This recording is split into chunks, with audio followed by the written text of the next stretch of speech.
Hello and welcome to the channel. We are continuing our build series on our Japan Ground Self-Defense Force Type 87 Recon Vehicle by Trumpeter in 1/35 scale.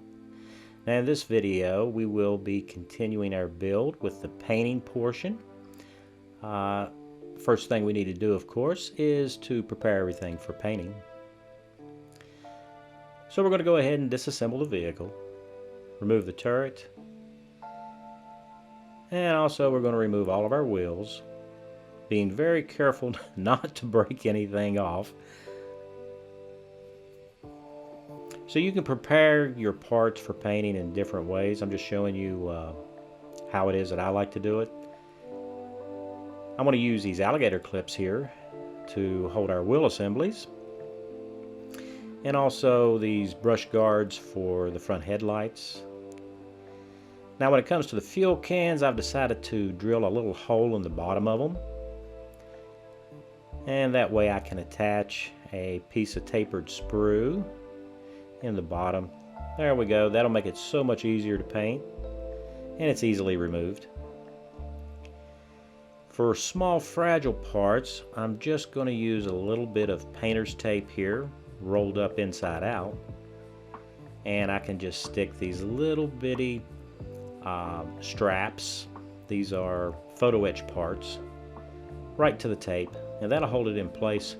That way we don't blow it off with the airbrush when we go to paint these. So deep inside the hull here you can see that there is a support brace that's molded in. So I'm going to use a set of locking hemostats just to clamp down on that center piece, and we will lock the hemostats into place. This way we can safely handle the vehicle without breaking off mirrors and grab handles and all that fragile stuff that we've glued up on the exterior of the vehicle. So now I'm going to mix up some German Panzer Gray, which is going to be the base coat, primer coat for the vehicle.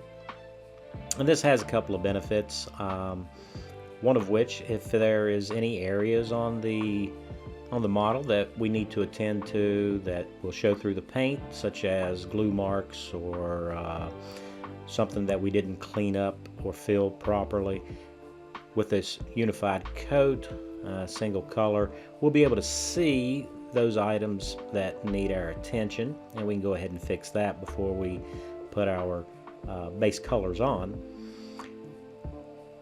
Also, another added benefit is if that we were to miss a little bit of an area when we paint our primary color, it will provide a false shadow for us, and it won't show up as being a mistake on painting the vehicle. So I do paint every single item. So I want the mud flaps to still be this dark gray color to simulate the rubber. So I do use this painter's mask to cover that, and then I trim off the excess so it's not in the way. We don't want that catching on anything while we're trying to paint. So next up, I've chosen this olive green. Now this is a craft paint. It's an acrylic water base, and it's made by Rust-Oleum, but it is a thick paint. So I'm just going to put some in a mixing jar, and you can see how thick this paint really is. So that's not going to work in an airbrush unless we thin it out. So I'm going to use this reducer here for water-based acrylics. Now if you think that there's going to be particles that may cause problems with your airbrush, you can strain the paint, and so I do that with this. Now these are for automotive paints, but the mesh is very fine. But this filter strainer is kind of, it's too big for us to use with an airbrush. So all I need to do is remove the screen from the paper, And these strainers are very inexpensive, so you can get them at your hardware store, automotive supply store. Due to the shape of this, I can actually get two pieces of screen out of this, and I just fold the corners like this, and I use a wooden clothespin to hold it together, and that kind of makes a little funnel for us. And then when I go to pour it into the airbrush, I can hold the clothespin with my fingers just like that, and that'll make it really easy for us to be able to pour our paint straight into our airbrush, and that'll strain out any large particles. And now we're ready for painting our base primary coat, which is our olive green here. Paying close attention to make sure that we get in around all the suspension components and steering components.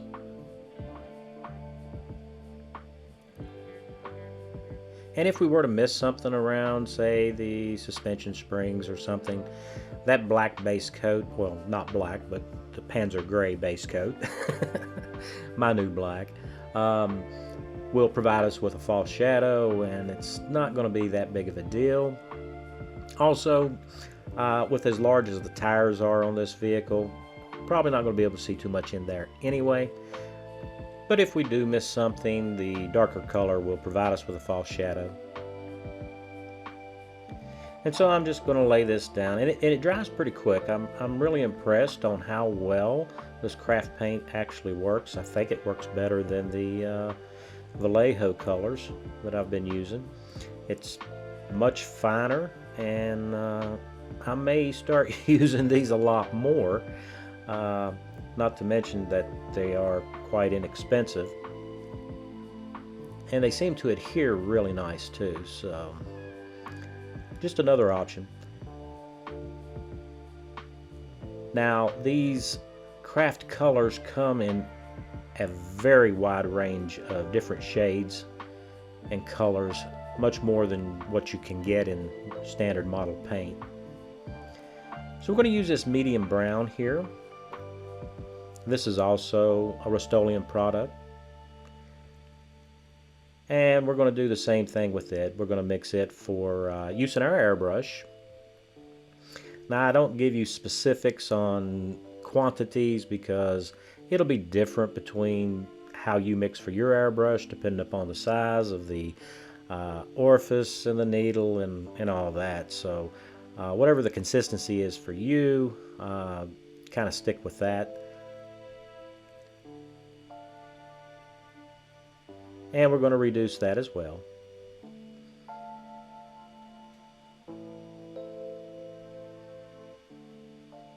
Yeah, you can see how thick this paint is. So you need to mix it really, really good. So here is our color scheme for our Type 87. And I'm going to try to stick to that as close as possible. So I'm painting with the protective shroud, the little cup that goes on the end of the airbrush, removed. That way I can see the needle, and it helps me point and be more accurate with the airbrush. Also, you can see if there's paint that builds up on the needle that you may need to remove. We don't want any paint drying on the needle because that can come loose and blow onto the finish, and we don't want a big glob of acrylic paint stuck there. So I do the top of the vehicle first, and then I continue the color scheme down the sides, just connecting the dots more or less. Now, I did mix it just a little bit thin, but that way I can modulate very carefully where I want this paint to go. So we do need to install the turret, and we're going to transfer where the camouflage pattern goes up onto the turret from the hull. And here I'm just marking the sides of the turret where we're going to continue that camouflage pattern up over top of it. That way it's matched with the turret in its forward position. The camouflage scheme won't be shifted and it doesn't line up, because that probably wouldn't look too good. And so we continue with painting the turret. And I am following the painting schematic that Trumpeter provides us. And just want to make sure that we get a good coat on and get everything filled in. So now it's time to remove our mask from our mud flaps. And I probably should have used the purple painting tape, because this really stuck to the paint. Now it doesn't leave any sticky goo or anything behind, but as you can see here, it did strip off the paint off of this mud flap. And that's kind of disheartening, but we can fix that. That's not a big issue, just something we'd rather not have to do. So as you can see, this tape really stuck to that flat paint, so it doesn't pull it off of the other mud flap, just the one, which is kind of weird, because I did prepare this by wiping everything down with alcohol, but I probably should have used an etching solution for it. So now we're going to do just a little bit of fading. So I'm still using the same green and the same brown, but I did mix these 4 parts of the base color with 1 part white, and then I thinned it 50-50. And now we're coming in and we're just catching the edges on the top of the vehicle. So we'll do the green first. And as you can see here, we're just going to really touch lightly on the edges to give it a little bit of sun fade. So in my research on this vehicle, I didn't find any photographs where these vehicles were chipped in any degree at all. So I'm still not sure how I'm going to do the weathering on it. So next up, we're going to come back with our Panzer Gray and paint the coaxial machine gun. And we're also going to come in and paint these little dust boots that are on the smoke grenade launchers. Now you can use NATO black for this if you want. I'm just sticking with the Panzer Gray. And we're going to use that also on all the metal parts for all of our tools.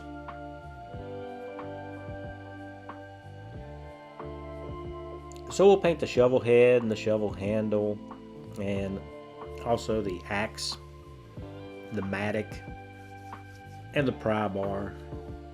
And we have a jack on the back of the vehicle as well, so we will paint that in this real dark gray. And that'll lend itself really well for dry brushing later. So here we need to touch up some overspray on our wheels. Now if you use a mask, you wouldn't have to do this, but I don't have a mask that really fits this size, so I was going to have to touch some up anyway. So this is the Panzer Gray mixture that we use in our airbrush to lay down that very first coat of paint that we did on the entire vehicle. And it's really thin and it flows nicely, so we will just use that and cover up this overspray.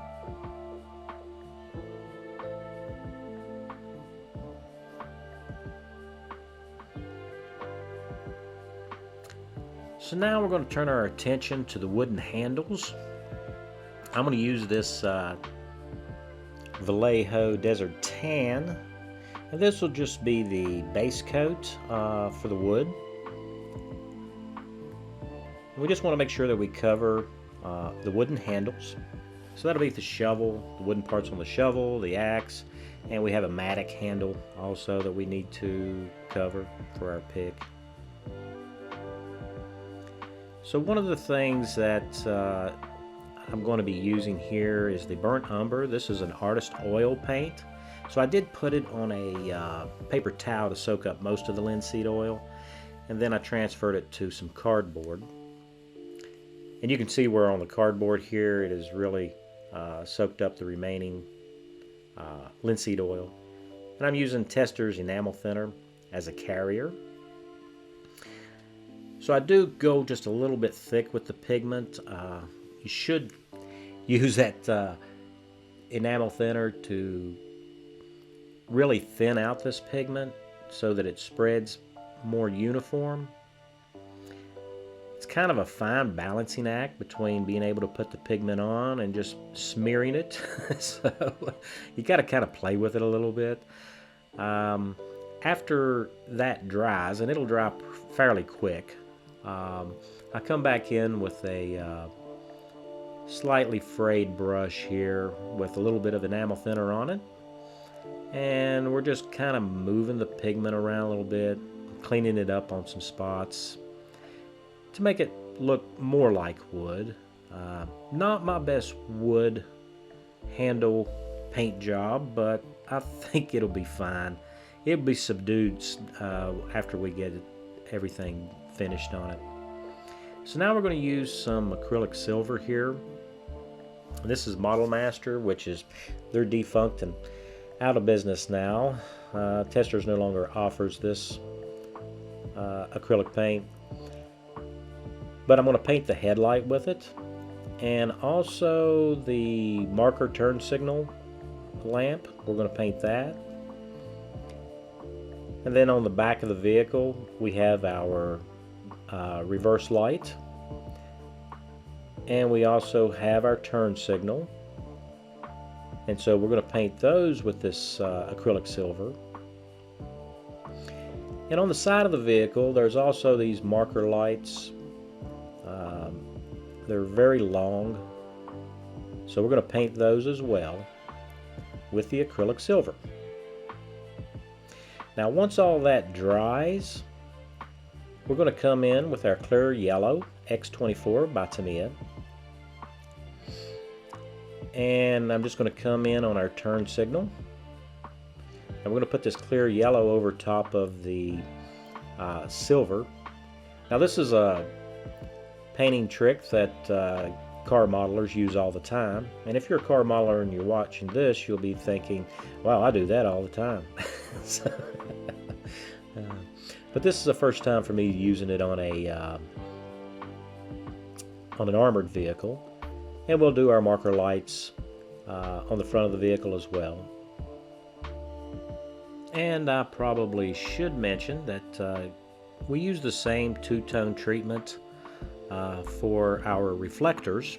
So there are two amber reflectors or yellow reflectors on the front of the vehicle, and then there's two red ones as well on the back, but we'll get to the red here in a second.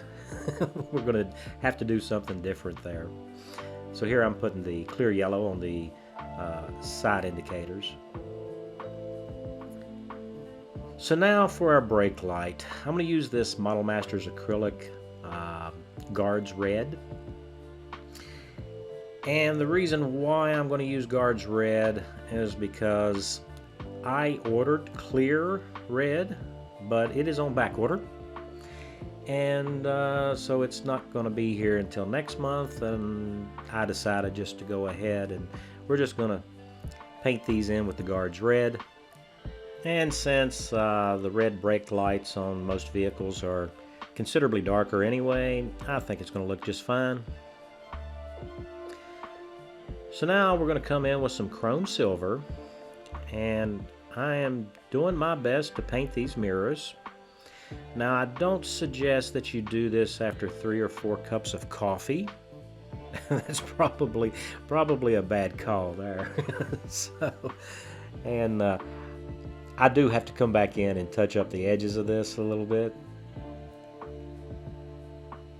Okay, so I'm going to come in here with the parched grass, which is my old OD green here, and I'm going to paint our fuel can straps with this. And I'm doing this because I want a variation in the different greens, and I'm hoping that this will be enough of a color differential there so that it'll actually stand out some. And now we can put on our brush guards over our headlights, since we've got the headlights and the turn signals all painted up. Now normally I would use CA glue, but I'm afraid that I'm going to get this misaligned. So I'm just going to use the Tamiya Extra Thin, which should be sufficient. These guards are not going to be touched, and shouldn't have to worry about knocking these off. So a little bit of Tamiya Extra Thin, and that should be plenty to stick these guards into place. So now we're going to come in with this dark gray enamel by Testors, and we're going to do some dry brushing on our main armament. So the base color on the main armament is the German Panzer Gray, which is really dark, and I'm just going to come in with this dark gray enamel, which has a lighter tone. And we're just going to emphasize the muzzle brake and the ribs, the flutes on our main armament. And this will help it stand out a little bit. That way we can see the actual muzzle brake detail and these cooling flutes that are on our main armament. Don't want to overdo it, just enough to emphasize these nice little details. It looks pretty good. So now we can put the main armament onto the turret. So it is keyed so that you can't get it misaligned.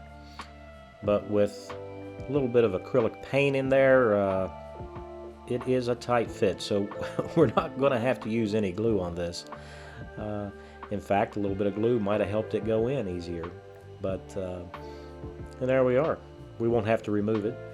So we're good. I like it. That will wrap it up for this painting edition of this build. We did a few things that we haven't done before. Some post shading, just a little bit of that, and two-tone paint on our turn signals and indicators. And also we've painted the entire camouflage with craft paints, and that came out pretty good. I'm pretty stoked about that. Probably be using more of that in the future.